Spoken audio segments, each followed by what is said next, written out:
Hello everyone, সবাইকে নমস্কার। সবাই কেমন আছেন? আশা করি অনেক ভালো আছেন। আমিও অনেক ভালো আছি। আপনারা যে যেখান থেকে বসে আমার এই ব্লগটা দেখছেন, আপনাদের সবাইকে আমার পরিবারের পক্ষ থেকে অসংখ্য ভালোবাসা রইলো। আর আমার জন্য সবাই একটু প্লিজ কষ্ট করে একটা লাইক দিয়ে যাবেন। আর আমার চ্যানেলটাকে যারা এখনো ফলো দেননি বা সাবস্ক্রাইব করেননি, প্লিজ আমার চ্যানেলটার পাশে থেকে একটা ফলো দিয়ে রাখবেন। আর যারা ইউটিউব থেকে দেখছেন, প্লিজ একটা সাবস্ক্রাইব করে দিবেন। আর যারা অলরেডি এই কাজটা করেছেন তাদেরকে অসংখ্য ধন্যবাদ। আপনাদের যারা আমাকে সুন্দর, সুন্দর কমেন্ট করেন তাদেরকে অসংখ্য ধন্যবাদ। আর আপনারা যারা আমাকে এখনো সুন্দর করে কমেন্ট করেননি, প্লিজ ভিডিওটা দেখে যদি কোথাও কোনো অংশ একটু ভালো লেগে যায়, একটা সুন্দর করে কমেন্ট করে যাবেন। আপনাদের সুন্দর, সুন্দর কমেন্টগুলো পড়তে কিন্তু আমার অনেক ভালো লাগে। আপনাদের কমেন্টের আশায় কিন্তু আমি থাকি। আমি যখন নতুন করে ভিডিও ছাড়ি, আমি কিন্তু প্রত্যেকদিনই আমার যে কমেন্টের অ্যা ব কমেন্ট বক্সটা আছে ওইখানে আমি চেক করি যে আমাকে কারা, কারা সুন্দর করে কমেন্ট করলো। আপনাদের কমেন্টগুলো পেয়েই কিন্তু আমি নতুন করে আবার আরেকটা ভিডিও বানাতে অনেক অ্যা উৎসাহ নেই আরকি। তো আজকে সকালবেলা থেকে অনেকগুলো টুকটাক কাজ করেছি। অনেকগুলো কাপড় ধুতে দিলাম ব্রেকফাস্ট করেই। তারপর আমার মেয়ের কতগুলো ব্যান্ড ঘরে জমেছিল, অনেক ময়লা হয়ে গিয়েছিল ব্যান্ডগুলো। তো আমি ভাবলাম এগুলো একটু হুইল দিয়ে ধুয়ে দিই, তাহলে পরিষ্কার হয়ে যাবে। ব্যান্ডগুলো সব মেক্সিমামই কাপড়ের। তো এগুলো ধোয়া যায়। তো ভাবলাম একটু ধুয়ে দিলে পরিষ্কার হবে।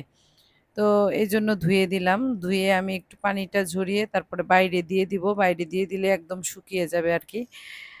আর আপনাদের বাচ্চাদের ব্যান্ডগুলোও কিন্তু যাদের একটু কাপড়ের আছে এগুলো এভাবে ধুয়ে দিতে পারেন। কারণ ধুয়ে দিলে ময়লা পড়লে বেশ পরিষ্কার হয়ে যায়। আমি মাঝে, মাঝেই ওর এগুলো এভাবে পরিষ্কার করে দিই। তো ঘরের টুকটাক কাজও করছি। ওর ব্যান্ডগুলো পরিষ্কার করে দিয়ে তো আমার এই যে মাটির যে একটা ওয়াল হ্যাঙ্গিং আছে ওইটাতে একটু করে ধুলো পড়ে মাঝে, মাঝেই। মাঝে, মাঝে একটু হালকা করে পরিষ্কার করে দিই। এই যে দেখেন পরিষ্কার করার পরে বেশ পরিষ্কার একদম ঝকঝকে হচ্ছে। আর গাছের পানিগুলোও অনেকদিন ধরে চেঞ্জ করা হচ্ছে না। তো আজকে বসেছি সকালে, অনেক সকালবেলা ঘুম থেকে উঠেছি। আজকে কে, কে খেলা দেখলেন বলেন তো? আর্জেন্টিনার খেলা আমি কিন্তু দেখেছি। আর আমার মতো কে, কে আর্জেন্টিনার ভক্ত আছেন? একটু আওয়াজ দিয়ে যাবেন। আমার ঘরে কিন্তু আমরা সবাই আর্জেন্টিনা করি। আর কে, কে খেলা দেখেছেন একটু কমেন্ট করে জানাবেন। আমি কিন্তু খেলা দেখতেই অনেক ভোরবেলা উঠেছি। ভোরবেলা উঠে আর ঘুমাইনি। তো ভাবলাম টুকটাক কাজগুলো একটু সেরে নিই। তো এই যে আমি কিন্তু বারান্দায় গিয়েও বারান্দা থেকে গাছ কেটে এনে এই যে এই টবটাকে আবার নতুন করে রিপোর্টিং করলাম। তো এই যে টবগুলোতে আবার গাছগুলো দিয়ে সুন্দর করে আমি আরেকটা অ্যা টব মতো বানালাম আরকি। আর এই যে এটা কিন্তু রেডি। তো আমার কিন্তু গাছের যত্ন নিতে অনেক ভালো লাগে। আমার ঘরে প্রচুর গাছ আছে। আমি যখন গাছের যত্ন নিতে শুরু করি আমার ২ ঘন্টা মতো চলে যায় গাছের একটু যত্ন নিতে। তো গাছের যত্ন নিতে, নিতে মোটামুটি অনেকটা দেরি হয়ে গিয়েছিল। তো নিয়ে এবার চলে আসলাম রান্নাঘরে। আর আপনাদেরকে বলে রাখছি আমার এই সিম্পল রান্নাগুলো আপনাদের যাদের ভালো লাগে, আমি কিন্তু রান্নাগুলো ডিটেইলসে শেয়ার করি। আমার আরেকটা চ্যানেল আছে কুকিং চ্যানেল ওইটাতে। আপনারা যদি কেউ দেখতে রান্নাগুলো চান অথবা ভালোবাসেন, ডিটেইলসে শিখতে চান তাহলে আমার ওই চ্যানেলটাতে আমি নিচের ডেসক্রিপশনে আমার ওই চ্যানেলের লিংকটা দিয়ে দিব। গিয়ে একটু দেখে আসবেন। আপনারা যারা এখনো আমার ওই চ্যানেলটাতে দেখেননি তারা প্লিজ আমার ওই চ্যানেলটাতে গিয়ে একটু ফলো দিয়ে রাখবেন। তাহলে আমি কিন্তু এখন রেসিপিগুলো ডিটেইলসে আমার ওই চ্যানেলেই শেয়ার করি।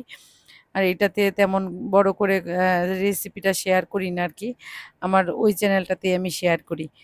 তো এই তো আজকে রান্না করেছি লতি দিয়ে, ইলিশ মাছের মাথা দিয়ে আর কাঁঠালের বিচি দিয়ে।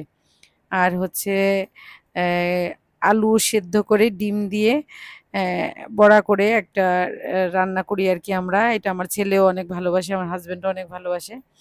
আর করেছি মাছের ডিমের বড়া। তো কম বেশি তো মাছের ডিম বা লতি সবাই জানেন। কিন্তু আমার মতো এভাবে একটা ডিম দিয়ে ঘরের সবার জন্য এভাবে ডিমের তরকারি কে, কে রান্না করেন আমাকে একটু কমেন্ট করে জানাবেন।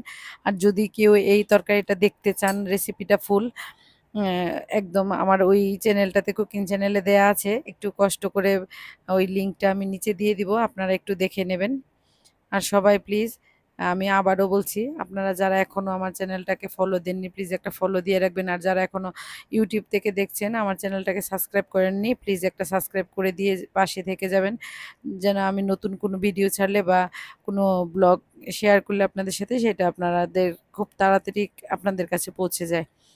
তো যারা আমার রান্নাগুলো ভালোবাসেন তারা প্লিজ আমার নতুন চ্যানেলটাকে একটু ভিজিট করে নেবেন। আর এই তো আমার কিন্তু রান্না বান্না সব রেডি, আমাদের দুপুরের ডিনারও হয়ে গেছে। তো ডিনার করার পরে এটা হচ্ছে সন্ধেবেলা, আমার বোন হচ্ছে ঝালমুড়ি বানাচ্ছিল। তো আমরা কিন্তু ঝালমুড়িটা খেতে অনেক ভালোবাসি। আমার মতো কে কে ঝালমুড়ি খেতে ভালোবাসেন? আমার ছেলে মেয়ে হাজবেন্ড আমি আমার বোন আমরা সবাই ঝালমুড়িটা খেতে অনেক ভালোবাসি। আমরা এভাবেই বানাই। মাঝে মাঝে একটু মশলাও বানিয়ে নেই, কিন্তু আজকে মশলা বানানো ছিল না।